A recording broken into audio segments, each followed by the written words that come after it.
కోనసీమ జిల్లా కే గన్నవరం మండల పరిధిలోని కందుకూరులో మంత్రి వాసంశెట్టి సుభాష్ పర్యటించారు. గ్రామంలోని ప్రాథమిక వైద్య ఆరోగ్య కేంద్రాన్ని తనిఖీ చేశారు. ఆసుపత్రి సిబ్బంది హాజరు పట్టికను పరిశీలించారు. విధులకు హాజరు కాని సిబ్బందికి ఫోన్ చేసిన మంత్రి సక్రమంగా విధులకు హాజరు కాకపోతే కఠిన చర్యలు తప్పవని హెచ్చరించారు. అనంతరం పలు రికార్డులను తనిఖీ చేశారు.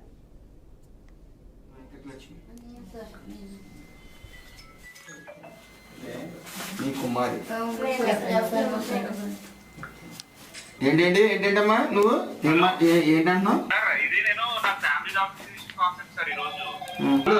నువ్వు పెట్టకు, నీ సంగతి ఏంటి తెలుసు.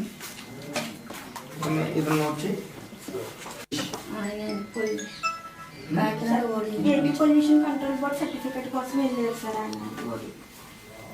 ఈ సుజన వరలక్ష్మి ఈవినింగ్ డ్యూటీకి వస్తారు. స్టాఫ్ నర్స్ సార్ ఈవినింగ్ డ్యూటీకి వస్తారు. 3 షిఫ్ట్లు సార్. అందువల్ల మేము వెంకటలక్ష్మి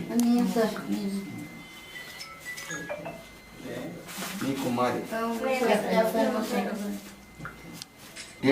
ఏంటమ్మా నువ్వు ఏంటంటున్నావు? నువ్వు పెట్టకు, నీ సంగతి ఏంటి తెలుసు. ఇది వచ్చి పొల్యూషన్ కంట్రోల్ బోర్డ్ సర్టిఫికేట్ కోసం వెళ్ళారు సార్ ఆయన. ఈ సుజన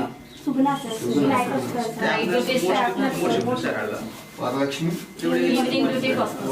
స్టాఫ్ నర్స్ సార్ ఈవినింగ్ డ్యూటీకి వస్తారు. 3 షిఫ్ట్లు సార్. అందువల్ల మేము వెంకటలక్ష్మి మీ కుమారి